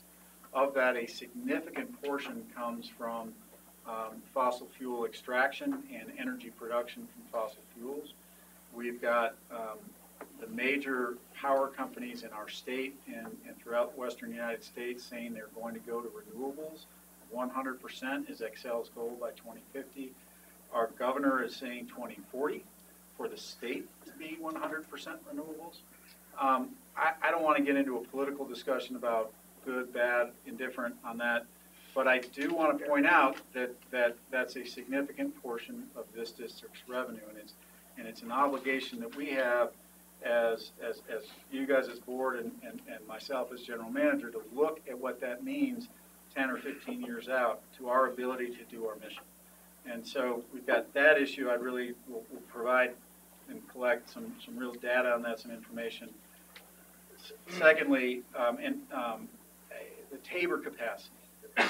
Our job, when we are at our best today in terms of serving our constituents, it's through these partnerships. It's our ability to help the Yampa Basin Roundtable do their management plan. I can tell you today, if this was 2021 and our Denver lease payments had stopped, will stop. We won't have any in 2021. We would never have even brought this to the board. We would have told, unfortunately, Jackie, I would have written Jackie a letter back and said, I'm sorry, Jackie, we don't have the TABOR capacity to handle your request.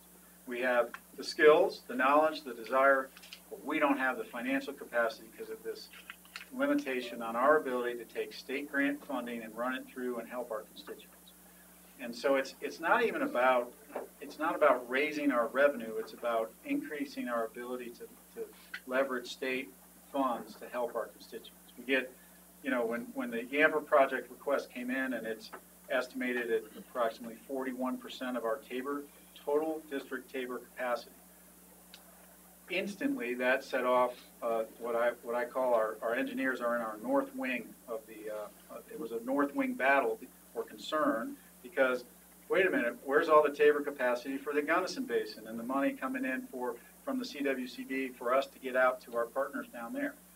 So, rather than pitting our basins against each other, we do need to think about this as a board and as a district.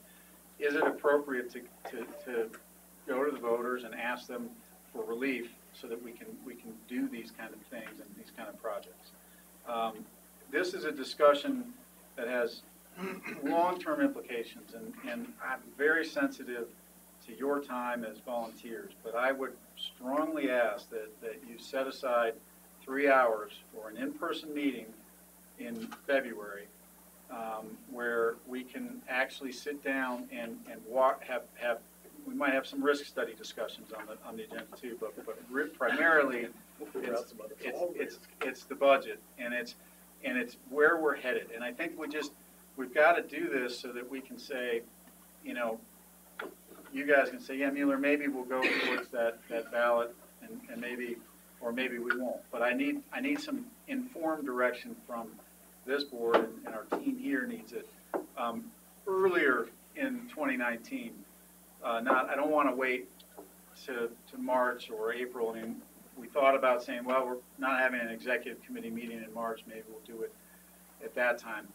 Honestly, that's a little late from the information that we need to gather and disseminate, not campaign, but disseminate to our constituents if we're actually going to go out to a ballot question this year. And I'm, again, not saying that you are authorizing anything like that, but I just need to get that information from you. Mr. Acafresca. Yeah, I'm not sure if you were aware, but last November, Mesa County had a question on the ballot to exempt state grants from Tabor, and it passed with a very healthy margin.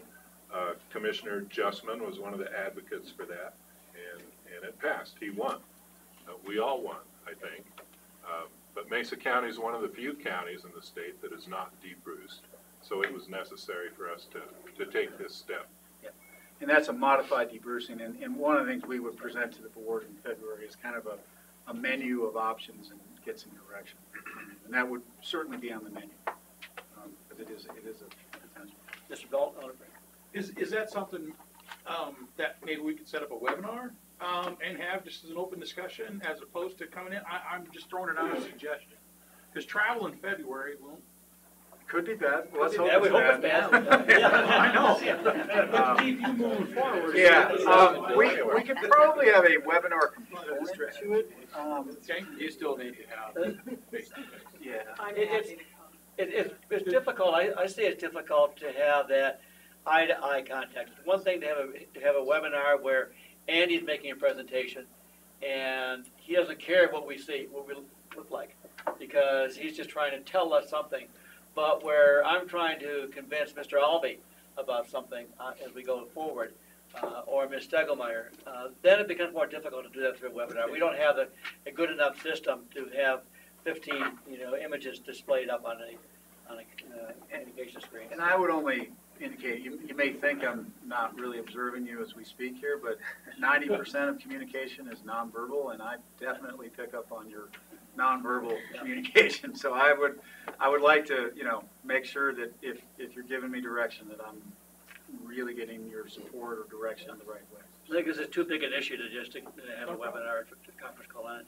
Yes. I would fully support that meeting like that. I think it's critical. And I wonder if it would be possible without a lot of work to pull together what counties and large districts have already debruced, who all de-Gallaghered, and so we sort of have a feel for our river district and the sentiment perhaps of voters in those areas. I think that's a great idea, and we have looked at and been in touch with a number of the districts who de-Gallaghered, and the range of style of question was really interesting. And to date, none of them have been challenged legally that we're aware of, and some of them are really impressive. I mean, CMC passed at a 70%, Colorado Mountain College had a 70% voter approval on their de-Gallagher effort. And it contained a debrucing language as well. So it really was an interesting result. Now, that's not our district, that's CMC's 5 counties, so it's a different question. And for some reason, because we don't educate firefighters and policemen and nurses, somehow we may not be deemed as important, but, Mr. Fleming, yeah. Mr. Brenner, I think, is on the board president of the I can guarantee you CMC would love to participate in that discussion. We learned a lot. Great. We appreciate that. Yeah. Definitely. In fact, CMC sponsored last year a meeting that we had at the, what's the name of the news, Mortgage Commons. Yes. Where they had an enormous discussion on the impact of Gallagher and getting involved in CMC. And we've actually had great conversations with Carrie and Matt already, and we'll continue. So we appreciate their insight. Love to help you out. Yeah. So just a political dummy question. If we did go to a ballot, would that be the district-wide ballot, or is it by counties within the district? How does that work? District-wide. Run by each of the counties, and so we have to pay for that cost of that, which last time it was over 100,000, I don't know. Yeah, if there were no other question on the ballot and we got hit with the entire cost, it's really expensive. Given the number of districts that are likely to be looking at the D. Gallagher issue, it is unlikely that will be, every question, and it's county by county, but if there's one question, we pay 50%, two, it's a third. I mean, it quickly becomes more affordable if more districts are asking questions. Munger. So I'll follow up. I think this is important enough that we need to come, and Al, I appreciate it would be nice, but I really think this is one of our most important things coming up in this future here, in the next future. But anyhow, this is a pretty critical thing, and timing is of the essence right now too. So I think this really is our time to be meeting. I would love to see some type of a one-page talking point that we come up with. I mean, it's going to be applicable to everybody really that's in the same city. Well, maybe not, especially with the Gallagher thing. So a one-page talking point that we can start.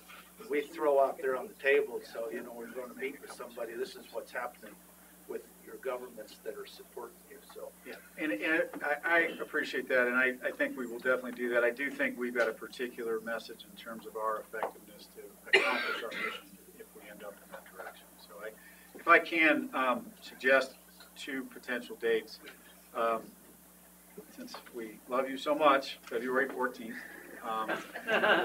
or February 15th. Do either of those days work? Talking morning or afternoon, 3 hours probably. 15th? Friday,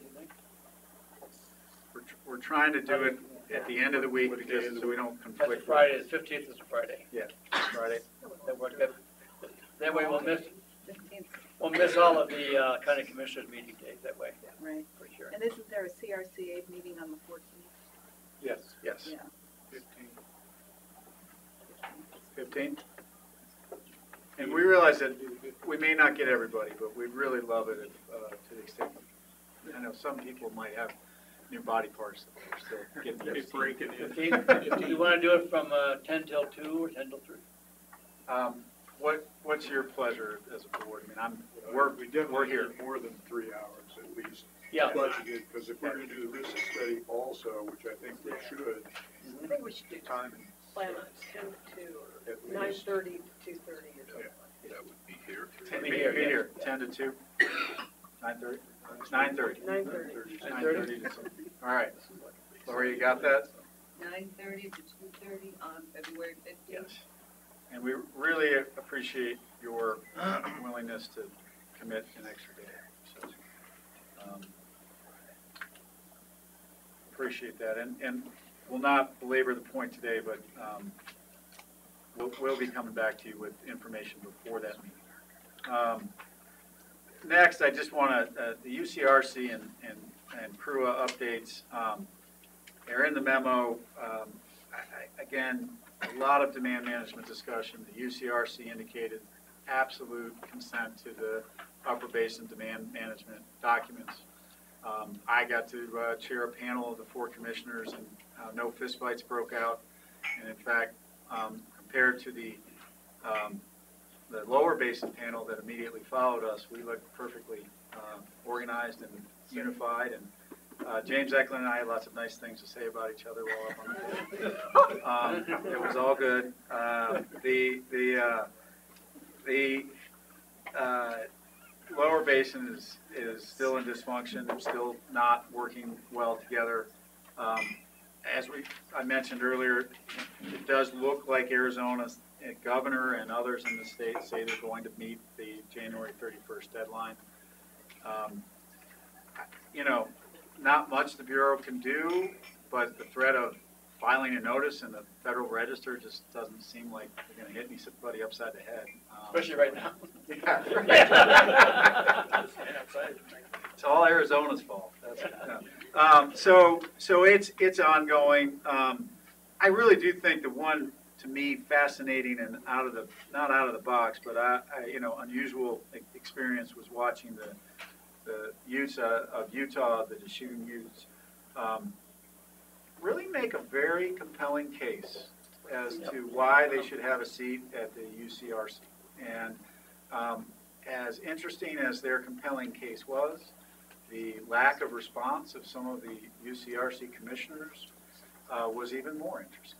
And I would say Pat Terrell of Wyoming was gracious and said, wow, that's a huge job because you're going to have to amend the 48 compact. You're going to have to get Congress and the legislatures of the 4 and maybe 5 upper basin states to approve it. And that's a big lift for anyone. And it opens the question throughout the basin for other Native American tribes who hold significant reserved water rights and would like a seat at the table. And so it's a really interesting discussion. I thought that the Colorado commissioner also had a very gracious response. Yes. He and the commissioner from Wyoming. Yes. So the others were kind of silent. Yeah, kind of. Completely. Yeah, completely. But I Utah was hasn't impressed. really big on their Indians. No. I was impressed with the organization and how articulate they presented their request. Yeah. So I thought that it was all good. Now, they were offering to be part of the solution. Right. And if they aren't welcome as part of the solution, they sure let everybody know that they were also willing to be part of the problem. But I think they were speaking on behalf of the consolidated tribes. So is that not inclusive of all the tribes that have a stake in the Colorado River? Well, Steve, as I heard it, Yeah, as I heard it, they had the 10 tribes had supported their request, but it wasn't. But they were speaking as the 5 tribes, though. They were speaking as, they said particular, I caught that too. They were speaking as the 5 tribes, which is the ones in the upper basin. But we only had the Uinta Utes that we had there. But they were speaking as the 5 tribes in the intro. Very definitely, they said they were the 5 tribes. I think they were covering all the tribes that had an interest in the Colorado River. Yeah. Chris, you had a...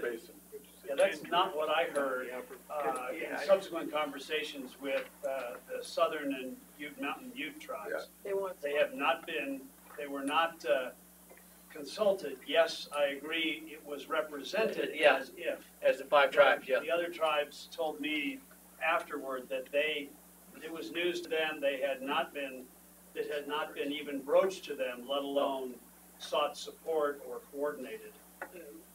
That's interesting, because they very definitely said the 5 tribes, but there were only the Utah ones there. Yeah. But it was very interesting.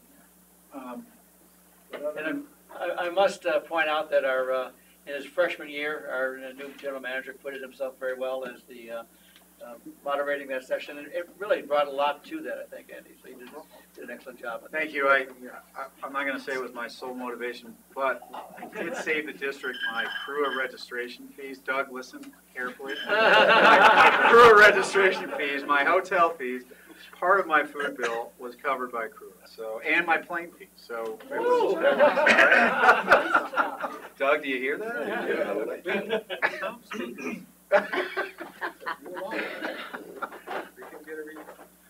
Or you can bring another staff. Okay, do we want to take up, before we go into break, the water marketing policy? That'd be a quick item. I think we're done with your... Yes, yeah, we are done with my report. Before we go into break, let's take up the water marketing policy, because we're scheduled for a break at 3 o'clock, and then we can come back for the policy discussions. I think Ian probably has this stuff all ready to go and ready to approve. You betcha. So this year, similar to the past 4 years, we're proposing an increase equivalent just to the CPI. Policy allows us to go up to CPI plus new growth, but we just want to remain sensitive to our contractees, and so yeah, 3% increase for 2019 water pricing. Did anybody have any questions on the memo in the packet? Alden, Just a comment, our prices are pretty fair compared to what they are on the Front Range. Pretty reasonable. do we have a motion? I'll get with you later and ask my question. I'll make that motion. Okay, Mr. Catlin made a motion. Your motion is to adopt the staff's recommendation. Second. Second by Mr. Alvey. Is there any further discussion? Hearing none, all in favor say aye. Aye. All opposed, same sign. Okay, let's take a break. Be back here, how about at 3:20? 10-minute break. This is pretty simple.